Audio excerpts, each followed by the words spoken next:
జాగ్రత్త వినండి. దయగలిగి ఆయన ఒక పట్టణం కట్టించాడు, స్తోత్రం కలుగును గాక.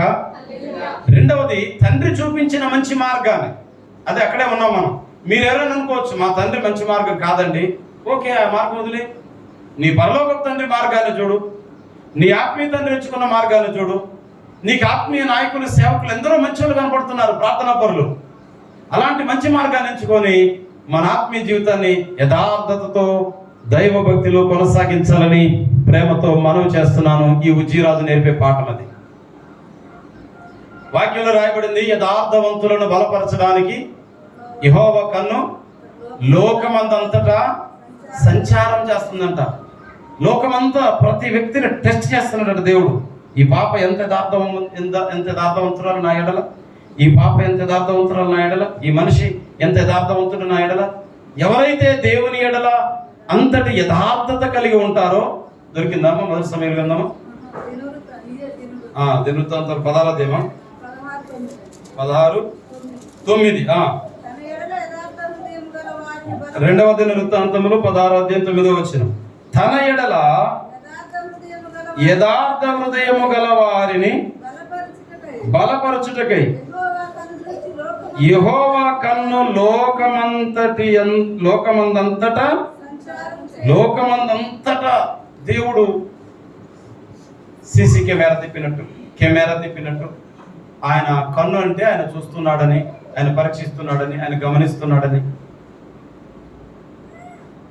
నీ అభివృద్ధి నా అభివృద్ధి, నీ ఆశీర్వాదం నా ఆశీర్వాదం, మన బిడ్డల ఆశీర్వాదం ఎక్కడున్నది అంటే యథార్థముగా ప్రవర్తించుటలో ఉన్నది. స్తోత్రం కలుగును గాక. అమెరికాలో 200 సంవత్సరం క్రితం నుండి ఒక డైరీ రాయబడుతుంది. చాలా ఉన్నాయి కానీ ఒక స్టోరీ చెప్తున్నాను. బలత్కారం చేసేటువంటి ఒక రౌడీ, వాని సంతానం 56 అని రాసుకుంటూ వస్తున్నారు. నీతిగా యథార్థంగా బ్రతికే ఒక భక్తుడు, ఆయన సంతానం 56 అని రాసుకుంటూ వస్తున్నారు.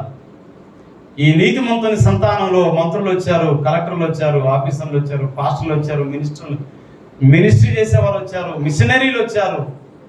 ఈ రౌడీ సంతానం కూడా కొనసాగుతూనే ఉంది. కానీ దాంట్లో రౌడీలు వస్తున్నారు, దొంగలు వస్తున్నారు, మోసగాళ్ళు వస్తున్నారు. అక్కడిక్కడ దేవుణ్ణి నమ్ముకుని కొద్దిమంది మారుతున్నారు. మన జీవితం మనతోనే ముగింపయ్యేది కాదు. నేను అంటే నా భార్య, నా పిల్లలు, నా కుటుంబం, దానితో పాటు ఇవాళ నా మనవరాలు ఆడైంది. ఆమె రోజుకు ఒకసారి వీడియో కాల్ చేసి ఆమెను చూడకపోతే, పాశ్రమను చూడకపోయినా ఏమనిపించట్లే కానీ బాధపడక పాశ్రమా, ఏదో వీళ్ళందరి కొద్దిగా మూవ్ అవటానికి అట్లా అంటే, కానీ నిన్ను చూడకుండా ఆడిపోతా పాశ్రమం ఇంట్లోన్నాగా. పాశ్రమం చూడకపోయినా ఆమెను చూడాలని అనిపించే ఆలోచన రావట్లే, కానీ ఆ మనవరాలు కనపడకపోతే కొంచెం మనసులో బాధ అనిపిస్తుంది. ఇప్పుడు వచ్చే సెల్ ఫోన్లు మనకి వెంటనే ఏ కాలది వీడియో కాల్. అందరూ తాత అని పిలవంగా విన్నాను, కానీ నన్ను తాతి అంటది, కొత్త పేరు పెట్టింది. నా కుటుంబం అంటే నా భార్య బిడ్డలతో అయిపోలేదు కదా, నా మనవరాలు కూడా నా కుటుంబంలో భాగమైంది. నా మనవరాలు క్షేమం కూడా నాకు ఆనందాన్ని ఇస్తుంది. నా మనవరాలు ఆరోగ్యం నాకు ఆనందాన్ని ఇస్తుంది. నా మనవరాలు డెవలప్మెంట్ నాకు ఆనందాన్ని ఇస్తుంది. నా మనవరాలు ఆశీర్వాదం నాకు ఆనందాన్ని ఇస్తుంది. కాబట్టి మన జీవితాలు మనం మాత్రమే కాదు, నేను అనే సింగిల్ కాదు, నేను, నా భార్య, నా పిల్లలు, నా కుటుంబం సేమ్ అదే కోణంలో నా ఆత్మీయ కుటుంబం. యథార్థవంతులను బలపరచడానికి దేవుడు చూస్తున్నాడు. స్తోత్రం కలుగును గాక. ఈ 16 ఏళ్ల బాలుడు మనకు నేర్పే పాఠం. చిన్న వయసులో దయాగుణం కలిగి ఉన్నాడు. రెండవది యథార్థత కలిగి ఉన్నాడు. యథార్థత, దేవుని ఎడల యథార్థత. ఈ రోజుల్లో ఎంత డూబ్ అయిపోయిందంటే, నేను ఖమ్మం పొద్దున్న ఒక రోజు బస్సు వెళ్తున్నా, 9 ఆ టైం అవుతున్నట్టుంది, బాగా టైట్గా ఉంది. ఈ పక్కన ఒకటి నిలబడ్డాడు, ఈ పక్కన మీరు ఫోన్ వచ్చింది, ఆఫీస్ ఓపెన్ చేయాలా. ఆ బాస్ ఫోన్ చేస్తుండే, ఎక్కడికి వచ్చినప్పుడు అంటే శివాయగూడెం దాటిని ఆడుతాడు, సీతారాంపురం దాటలే. ఇంకా ఈ పక్కన ఫోన్ వచ్చింది, ఎక్కడున్నావు అబ్బాయి అంటే, ఇల్లందులో బస్సు ఇప్పుడే కదిలింది అంటాడు. నిజానికి సీతారాంపురం దగ్గర ఉన్నాం. ఈ మాట మనకి వినపడ్డట్టుంది. రే బస్ స్టాండ్ ఇప్పుడే దాటింది అటగా. కాదు సార్, ఆడ అబద్ధం చెప్తా, వాడు అబద్ధం చెప్పి మధ్యలో నేను. లోకం ఎట్ట అయిపోయిందంటే, అసలు క్షణం మాత్రం ఆలోచించడానికి అవకాశం లేకుండా అబద్ధాలు అంత స్పీడ్గా పడుతున్నాయి మైండ్లో. ఒక్క క్షణమైన ఆలోచించకుండా అబద్ధం ఆడడానికి తడువులాడేది ఇంకా లేదు. యుగాంతమందున్న మనం కూడా మన ఆత్మీయ జీవితాలు యథార్థంగా కట్టుకోవడానికి ప్రయత్నం చేద్దాం. ప్రభు సహాయం చేస్తాడు. చెప్పండి, కొంచెం చేతులు చెప్పండి. హల్లెలూయా. ఇంకా ఏం జరిగింది? 2వ దినవృత్తాంతములు 26వ అధ్యాయం 4వ వచనం. అతడు తన తండ్రి అయిన అమజ్య చర్య ఎంతటి ప్రకారము యెహోవా దృష్టికి యథార్థముగా ముందు తండ్రిని చూపించాడు. అక్కడ అక్షరాల్లో రాయడంలో తండ్రిని చూపించాడు. తండ్రి ఒక మాదిరికరమైన జీవితం జీవించాడు. ఇక్కడ పెద్దలైన మీకు ఒక సలహా, ఒక హెచ్చరిక, ఒక ఆజ్ఞ. తల్లిదండ్రులను మీరు భక్తి విషయమైన మాదిరిని పిల్లలకు చూపించండి. దాంట్లో అన్ని చుట్టుకొస్తాయి, అన్ని అందులోనికి వస్తాయి. భక్తి విషయమైన మాదిరి మీరు చూపించాలని అంటే మీ ప్రార్థన, మీ ప్రవర్తన, మీ పనులు, మీ ఖర్చు, మీ మాటలు, మీ ప్రయాణాలు, మీ పరిస్థితులు అన్ని భక్తిలోనే ఉన్నాయి. భక్తి విషయమైన మాదిరి. నీ కొడుక్కి నువ్వేం మిగిల్చిపోతావు? ఏమండి, కొంతమంది అక్కడక్కడ మన ఈ చర్చి మట్టి పోయడానికి వచ్చిన ఒక ఆయన ఉన్నాడు. MBA స్టడీ చేశాడు. అడ్డ మీదకి పోతే కూలి తీసుకురావడానికి వెళ్ళారు. MBA స్టడీ చేశాడు.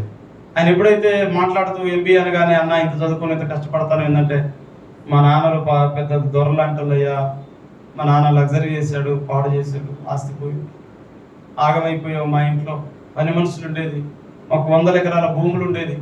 ఇప్పటికీ కూడా మేము దిక్కుమాలను అయిపోయాను. బండ్లు ఓడలు అవుతాయి. చెప్పండి, ఓడలు బండ్లు అవుతాయి అంటే దాని అర్థం ఇవాళ ధనికులు రేపు బీదవాళ్ళు కావచ్చు, ఇవాళ బీదవాళ్ళు రేపు ధనికులు. ధనము శాశ్వతం కాదు. ధనం ఎవరికి స్థిరం కాదు. ధనం ఎవరికి స్థిరం కాదు. స్థిరమని నమ్మకు. ధనమా ధర అని అక్కడ ఉంది. మన ఇక్కడ ధనం పడుతున్నాయ్యా. స్తోత్రం కలుగును గాక. స్థిరమని నమ్మకు ధనమెవ్వరికి, స్థిరమని నమ్మకు పరలోకమే స్థిరము, నిజముగా పరలోకమే స్థిరము.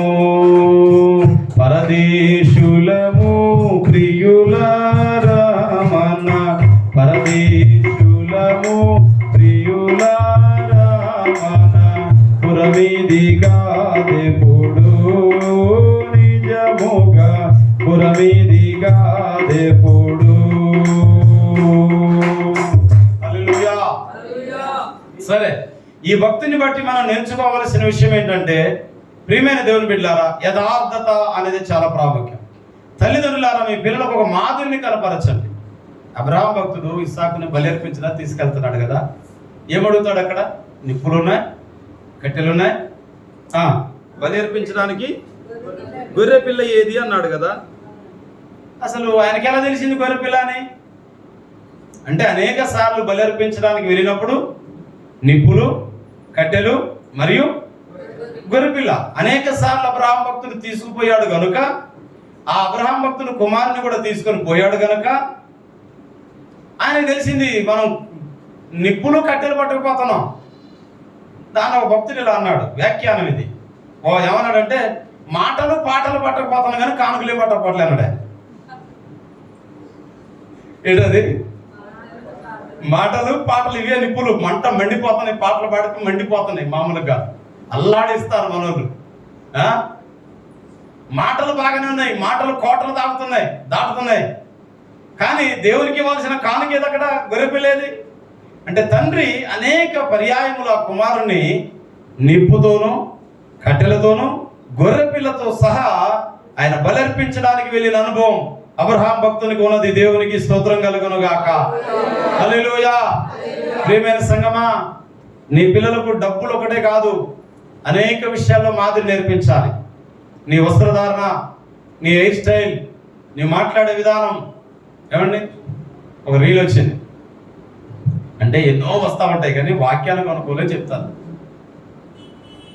అప్పులు తీసుకున్నాడు ఒకడు బాగా, అసలు అప్పుడు గట్టట్లే మొండికేసాడు. అప్పులు ఇంటికి వచ్చి పోతున్నారు. వాళ్ళు అమ్మేటో పోయింది, కిరాణా కొట్టుకేటో పోయింది, పిల్లగాడు ఉన్నాడు. వాడు ఒక్క మొమ్మని ఫోన్ చేస్తాడు, ఎన్నిసార్లు ఫోన్ చేసినా ఫోన్ ఎత్తట్లా మనోడు. నా చిన్నప్పుడు ఒక కథ ఉండేది, తిందామని చెప్పండి, తెలుసా ఎవరికన్నా?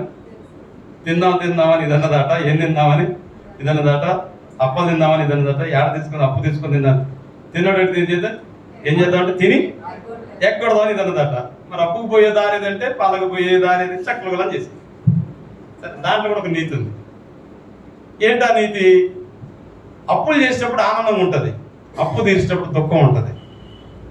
అప్పు దొరుకుతుందంటే చాలా మంది మునిగాళ్ళమే పరిగెత్తుతారంటారు. అప్పు చాలా ప్రమాదకరమైనది. అప్పుకు అలవాటు పడితే మనిషి ఎప్పుడు అవసరం పడ్డా వెంటనే నేను ఎట్ట సంపాదించాలి అనే ఆలోచన రాదు, నాకు ఎవరిస్తారనే ఆలోచన వస్తుంది. ఫస్ట్ మన అవసరాలు మనం కష్టపడి తీర్చుకోవడం అలవాటు చేసుకోకపోతే, మన కోరికల్ని మనం అదుపు చేసుకోకపోతే ఏమైతే తెలుసా? ఇక బ్రతికుంటే కడతాం అంతే, బ్రతికుంటే కడతాం. చస్తే నువ్వు కూడా పాడైపో, నీ సొమ్ము తింటాను మేము పుట్టినాం అన్నట్టుగా తయారవుతారు కొంతమంది. ప్రపంచం మీద మాట చెప్తున్నా. అస్సలు పోనెత్తలేడు. ఆ అప్లోడ్ వచ్చి డోర్ కొట్టగానే పిల్లగాడు బయటకు వచ్చాడు. మీ డాడీ ఏంటంటే అంటే వాడు లోపల గురికింది. వాళ్ళకు అప్పుడే అర్థమైంది మా డాడీ లోపల ఉన్నది. లోపల గురికి డాడీ మొన్న వచ్చిన అప్పులని మీసాలని వచ్చి నీకు ఇద్దరు వచ్చినట్టే మా అమ్మ ఏం చేస్తారు అనేది. వాడు బెడ్ కింద దూరి సెల్లు స్విచ్ బంద్ పెట్టాడు. డాడీ ఇంట్లో లేడని చెప్పురా అన్నాడట. ఏమన్నాడు? డాడీ ఇంట్లో లేడని. పాపం మాయక కుమారుడు వాడు వచ్చి ఏం చెప్పమన్నాడు? మా డాడీ ఇంట్లో లేడని చెప్పమన్నాడు అని చెప్పినాడు. ఇప్పుడు వాళ్ళకి ఏమర్థమైంది? ఇంట్లో ఉన్నారు, వాళ్ళు వచ్చారు, తిట్టారు, వెళ్ళిపోయారు. ఇప్పుడు తండ్రి కుమారుని నేర్పిస్తున్నారు. మళ్ళీ ఒకరు వస్తారు అన్నమాట, డైరెక్టర్ ఫోన్ చేస్తారు, మళ్ళీ ఒకరు వస్తారు. ఏమని చెప్పాలి ఇప్పుడు? నువ్వు కొడక నువ్వేం చెప్పాలి?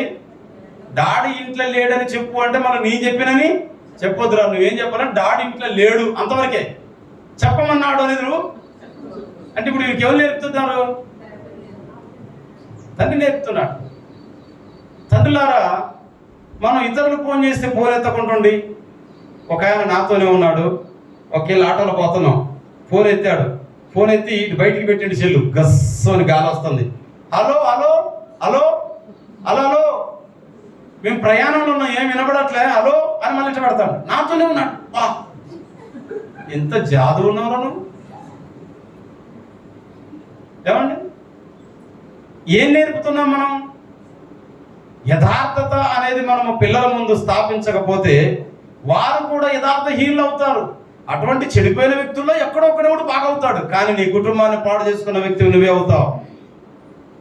ప్రతి విషయంలో, డబ్బు విషయంలో, తిండి విషయంలో, బట్టల విషయంలో, ప్రతి విషయంలో నీ కుటుంబంలో నువ్వు యథార్థవంతుడు అయితే అంతకు మించిన ఆనందం లేదు నీ ఇంట్లో. దేవునికి స్తోత్రం కలుగునుగాక, దేవునికి స్తోత్రం కలుగునుగాక. తండ్రి బ్రతుకున్నంత కాలం కుక్క పెట్టే చెప్పులు అన్నం పెట్టారట. పాత కాలపు కథ ఇది. తండ్రి తల్లి బ్రతుకున్నంత కాలం కుక్క పెట్టే చెప్పులు పెట్టారని అక్కడక్కడ చెప్తుంటే ఏమనుకున్నాం? ఇప్పుడు ఆ కళ్యాణ్ చక్రవర్తి ఎవరెవరో వచ్చిన రీళ్లలో చూస్తుంటే భర్తలకు పెడుతున్నారు, కొంతమంది ముసలోళ్ళకి పెడుతున్నారు, పాషన్నం పెడుతున్నారు, వేడి నీళ్ళు మీద పోతున్నారు. కథలు ఉట్టికి పుట్టలే. ఆ తండ్రి చచ్చిపోతే సమాధి చేయడానికి మంచానికి ఇచ్చాను మోసపోయారట. ఈ తిన్న గిన్నె ఎందుకు కానీ గిన్నెను కూడా మోసపోయారట. ఆ గిన్నె పడేసి వస్తామంటే వాళ్ళ పిల్లగాడు అంటే ఆ తాతకు మనవుడు అంటే తండ్రి కొడుకు, వీడు కొద్ది దూరం వచ్చినాక చెయ్యి వదిలించుకొని పరుగున వెనక్కి వెళ్ళి తాతకు పెట్టిన 2 చిప్పలు పట్టుకొని వస్తుందట. వీడు అడిగాడట తండ్రి, అరే ఎందుకురా అని. డాడీ, తాతయ్య ముసలోడైనాక నువ్వు వీటిలోనే వాళ్ళకి అన్నం పెట్టావు, మరి రేపు నువ్వు ముసలుడు అవుతావు కదా, మళ్ళీ ఆ టైంకి ఇలాంటి చిప్పలు దొరకో కొనడానికి, నీకు కూడా ఇళ్ళనే పెట్టాలన్నాడట. ఇంకప్పుడు బుద్ధి తెచ్చుకొని లాభమైంది, తండ్రి తెచ్చి సమాధి అయిపోయా కదా. కాబట్టి ప్రియమైన సంగమా, దేవుని బిడ్డలారా, మనం కాలం అయిపోయాక మారుతాను, నేను ముసలోని అయిపోయాక మారుతాను, నా కొడుకులకు మాదిరి చూపిస్తాను, నా బిడ్డలకు మాదిరి చూపిస్తాను. అది వస్త్రధారణ కానీ, తిండి కానీ, పని కానీ, నిద్రపోయేది కానీ. క్రైస్తవుడు అంటే క్రమం కలిగిన వాడు. స్తోత్రం కలుగునుగాక. 6 దినాలు పని చేసేవాడు క్రైస్తవుడు. స్తోత్రం కలుగునుగాక. సమయం, ప్రతి దానికి సమయం కలదు. సమయానికి తిని, సమయానికి పండి, సమయానికి పని చేసి సమయమును పాటించేవాడు క్రైస్తవుడు. అజ్ఞానుల వలె కాక జ్ఞానుల వలె సమయమును సద్వినియోగము చేసుకొనుడి. స్తోత్రం కలుగును గాక. ఏమండి, ఎన్ని గంటలకు బండి తెలియదు, ఎన్ని గంటలకు లేచేది తెలియదు. ఏమండి, ఎప్పుడు పనికి పోయేది తెలియదు, ఎప్పుడు పని చేసేది తెలియదు, ఎప్పుడు ఆటో తీసేది తెలియదు, ఎప్పుడు ఆటో తోలేది తెలియదు. ఏమండి, అర్ధరేత్రి తింటా ఉంటారు కొంతమంది. దెయ్యాలు తింటారు. నా చిన్నప్పుడు అనేది ఏ రోజు దెయ్యాలు తింటే అర్ధరేత్రి తింటారా? తెల్లారుదామని తింటా ఉంటారు కొంతమంది. పొద్దున 11 గంటల దాకా కూడా దుప్పటి తీయాలి మంచంలోకి వెళ్ళి. క్రైస్తవుడా, బుద్ధి తెచ్చుకో, బైబిల్ చెప్తా ఉంది. స్తోత్రం కలుగును గాక. ప్రార్థించు, పని కలిగించమని, అవకాశం కల్పించమని, చురుకుదనం కల్పించమని. నిజంగా రోగం ఉంటే చేసేది ఏమి లేదు. కొంతమంది రోగులు ఉంటారు, వాళ్ళు చేసేది ఏమి లేదు. వాళ్ళ రోగాన్ని బట్టి వారు రెస్ట్ తీసుకోవాలి, తప్పదు. కానీ నిజమైన క్రైస్తవుడు, బుద్ధి కలిగిన క్రైస్తవుడు, క్రమం కలిగిన క్రైస్తవుడు అనేక విషయాల్లో క్రమపడతాడు. ఆ క్రమములోనే దాగి ఉంది దీవెన. ఇతడు యథార్థముగా ప్రవర్తించినందుకు ఏం జరిగిందంట? 5వ వచనం, దేవుని ప్రత్యక్షత విషయమందు తెలివి కలిగిన. మళ్ళీ ఇక్కడ ఒక వ్యక్తిని యాడ్ చేశాడు. పైనేమో తండ్రిని యాడ్ చేశాడు, క్రిందనేమో జకర్యా. ఎవరు? జకర్యా గ్రంథంలో ఉన్న ప్రవక్త. ఆయన తెలివి కలిగిన వాడు. ఏ తెలివి? ఏ సంగతైన దేవునికి చెప్పాలి, ఏ సంగతైన దేవునికి ప్రార్థన చేయాలి, ఏ సంగతైన దేవుని మీద ఆధారపడాలి. మనుషుల జ్ఞానం అల్పమైనది, మనుషుల జ్ఞానం స్థిరమైనది కాదు. మనుషుల జ్ఞానంలో వెర్రితనం ఉంటది. మనుషుల జ్ఞానంలో కొన్నిసార్లు మంచి ఉండొచ్చు, కొన్నిసార్లు చెడు ఉండొచ్చు. కాబట్టి జకర్యా అనేటువంటి ప్రవక్త ఎప్పుడు దేవుని మీద ఆధారపడేటువంటి వాడు. ఆ ప్రవక్తగా ఉన్న దినములలో అతడు దేవునిని ఆశ్రయించెను.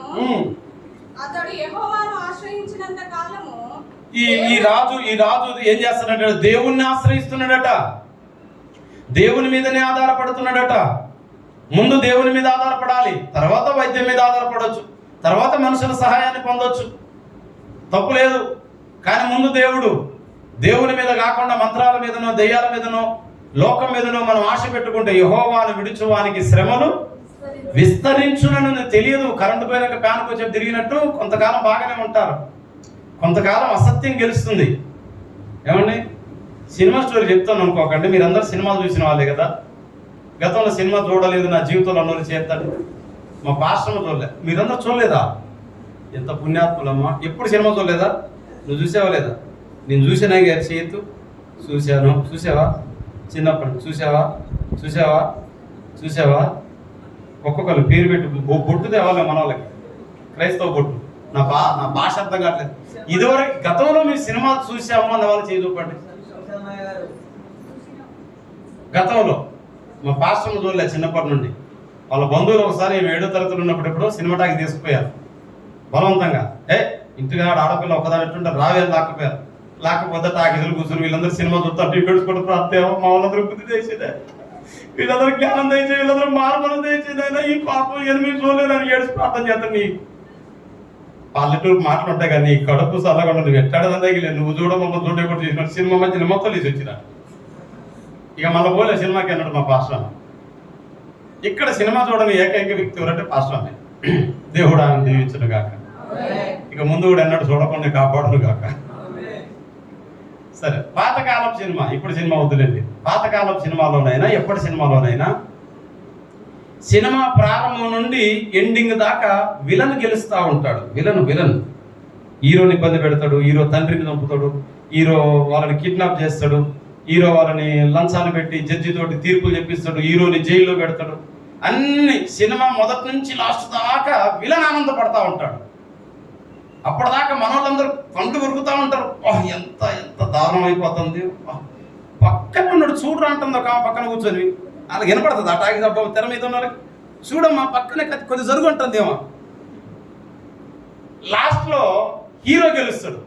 ఆ హీరో గెలిపెట్టుంటుందంటే ఇక విలన్ అనేటోడు ఉండడు. విలన్ అంతమంది ఇస్తారు. స్తోత్రం కలుగును గాక. అర్థం కాడని చెప్పాను. మీరే సినిమా చూడని చెప్పండి, గతంలో చూసాం కనుక చెప్తాను. విలను ఏ రీతిగా కొంతకాలం ఎంజాయ్మెంట్ చేశాడో దేవునికి దూరంగా ఉన్న వ్యక్తులు కూడా కొంతకాలం ఎంజాయ్మెంట్ చేస్తారు ఈ లోకంలో. తీర్పు దినం అనే ఒక రోజు వస్తుంది, అప్పుడు విలను అగ్నిలో వేయబడతాడు. స్తోత్రం కలుగును గాక. ఆ విలను మేము కాకుందము గాక, మనందరం హీరోలు అయిపోదుము గాక. స్తోత్రం కలుగును గాక. మీరందరూ హీరోలే. లేడీస్ కూడా హీరోలే, మళ్ళీ హీరోయిన్లు కాకండి. అబ్రాహం ఇంటికి పోతే అక్కడ పిల్లగాని కొంతమంది వస్తారు చాక్లెట్లకి. అబ్రాహం గిరాకి మొత్తం చాక్లెట్ గిరాకే. అబ్రాహం కృతజ్ఞుడే. ఆ పిల్లలందరికీ ఎప్పుడన్నా పెద్ద పండగ చేయాలా, కొట్టుతోటి ఏమైనా డబ్బులు వచ్చినాయంటే మొత్తం చాక్లెట్ల గిరాకే. ఆ డబ్బులతోనే ఇప్పుడు కంపెనీ మళ్ళీ ప్రజలకి కొన్ని బోనస్లు ఇస్తుంది. ఎందుకని మీ డబ్బులతోటి మేము డెవలప్ అయ్యామని. కాబట్టి నీ డెవలప్ మొత్తం ఎక్కడుంది? పిల్లల కానే ఉంది. ఆ పిల్లలకి ఏదైనా పార్టీ చేయబ్రాం, లేకపోతే మళ్ళీ నేను ఒప్పుకోను. సంవత్సరం నీ లాభాన్ని ప్రకటించు, కంపెనీ ప్రకటిస్తుంది. సరే, జాగ్రత్తగా రండి. విలన్ ఏ రీతిగా ఓడిపోయి శాశ్వత కాలం ఆ కథన అల్లిన కథలో ఏ రీతిగా ఉందో, క్రైస్తవ జీవితం కూడా అలాగనే ఉంది. మనము హీరోలాగానే బ్రతకాలి. జైల్లో పడ్డా, కష్టాలు పడ్డా, కన్నీళ్లు పడ్డా, వేదనలకు గురైనా హీరో ఏ రీతిగా నీతి తప్పడు. ఏ సినిమాలోనైనా, ఏ కథలోనైనా, చిన్నప్పుడు నవలలు కూడా బాగా చదివేది. ఏ కథలోనైనా హీరో అనేవాడు నీతి తప్పడు. వాడు నీతి కొరకు నిందించబడతాడు, నీతి కొరకు నేరం పడతాడు, నీతి కొరకు జైలు పాలవుతాడు, నీతి కొరకు గాయాల పాలవుతాడు, నీతి కొరకు దెబ్బలు తింటాడు, కానీ నీతిగానే నిలబడతాడు. స్తోత్రం కలుగును గాక. సత్యమేవ జయతే అన్నట్టు ఆ సత్యం ఒక రోజున గెలుస్తుంది. చప్పట్లు కొట్టి పూలు చల్లి బయటకు వస్తారు అందరూ. ఆ హీరోయిజం నీలో రావాలి. ఒక తండ్రిగా ఆ హీరోయిజం రావాలి. పిల్లలు ప్రశ్నించే స్థితి నీకు అక్కడ ఉండకూడదు. ఏంటి డాడీ ఇలా మాట్లాడుతున్నావు, ఏంటి డాడీ ఇలా అబద్ధాలు ఆడుతున్నావు, ఏంటి డాడీ దారి తప్పుతున్నావు, ఏంటి డాడీ క్రమం తప్పుతున్నావు, ఏంటి పరిస్థితి అనే పరిస్థితి నీకు రాకూడదు. నువ్వు తండ్రివి, ఆ ఇంటికి నువ్వు హీరోవి. ఆ తండ్రి ఆ ఇంటికి యజమానివి, ఆ ఇంటికి రాజువి నువ్వు, ఆ ఇంటికి నాయకుడివి నువ్వు. స్తోత్రం కలుగును గాక. నువ్వు నాయకురాలివి, నువ్వేం తక్కువ కాదమ్మా. కథానాయకురాలు అంటారు. కథను నడిపించే వ్యక్తి. ఇద్దరు చుట్టే తిరుగుతుంది కథంతా. అతడు దేవుణ్ణి ఆశ్రయించేటట ప్రతి సంగతికి. ఏం జరిగింది? దేవుని ప్రత్యక్షత విషయమందు తెలివి కలిగిన జకరియా దినములలో